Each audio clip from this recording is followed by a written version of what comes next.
the Berlin game, Colts Falcons. Jonathan Taylor has increased his MVP odds. Obviously, the Colts are now going so bad, but without his phenomenal play and telling Bijan, hold on, I'm RB1. Uh-huh. Hey, that's a great win for the Colts. Because I did think they were going to lose. I thought Penix was pretty good in that game. Daniel Jones was quite flustered, but they needed the brilliance of Jonathan Taylor.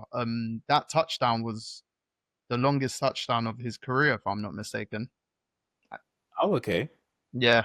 So, what are we saying? Is he firmly in that MVP talk? Obviously, we'll elaborate on that later. I think so. I think if there's obviously last year we were trying to give it to Saquon Barkley as a running back, but the NFL they gave it to Josh Allen. So I feel like this year there's not been any super duper standout quarterback play. We could say Stafford, we can say Drake May, we can say Baker, but I feel like the person that's really sticking out every single week and has not had like a bad down game is Jonathan Taylor. It feels like Apart he's from averaging 3 touchdowns a week. The the last game, week, yeah, yeah, the against. game before. I would say on that point compared to last year, though, I do feel he's been slightly better than Saquon. Yeah, no, I would say so as well, because especially with touchdown scoring and everything he does for them. Mm-hmm.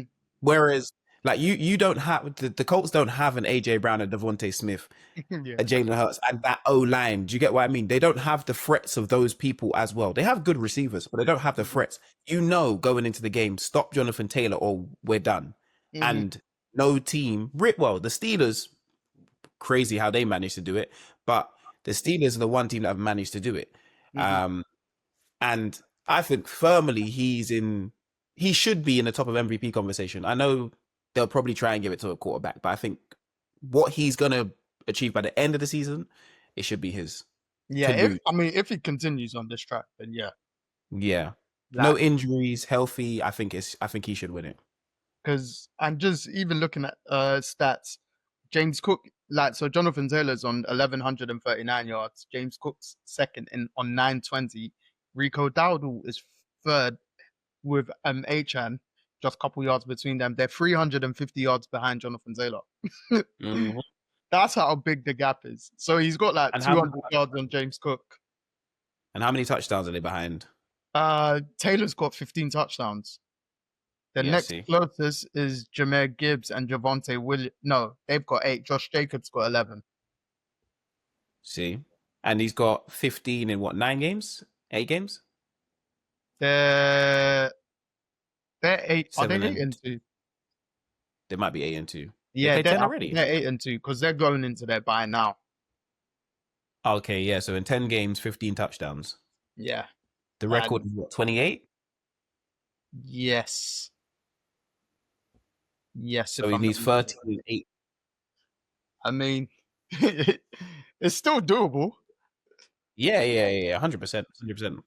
100%. I think to be fair, the Colts, the way they're playing football right now, they have to be the favorites coming out the AFC at the midway. Well, yeah, basically the midway point in the season. I'm looking at them like, they've played in every type of game. I don't know if they've played the best opponents, which will come, which will come. Once they come back from their bye, they've got the Chiefs at Arrowhead. Yes.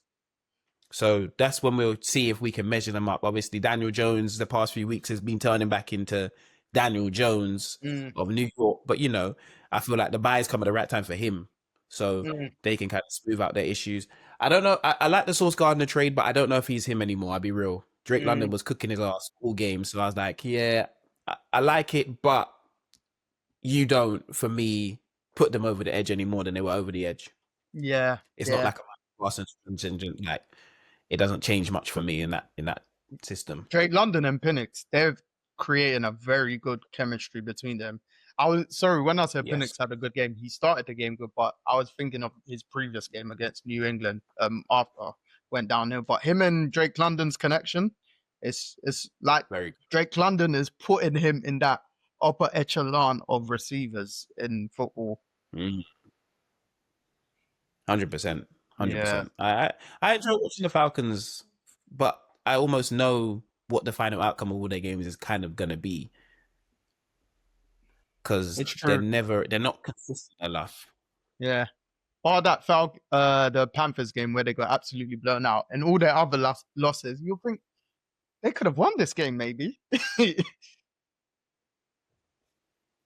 Being close. And then when they do perform top, we saw what they done against the Bills. But yeah, they're a weird team.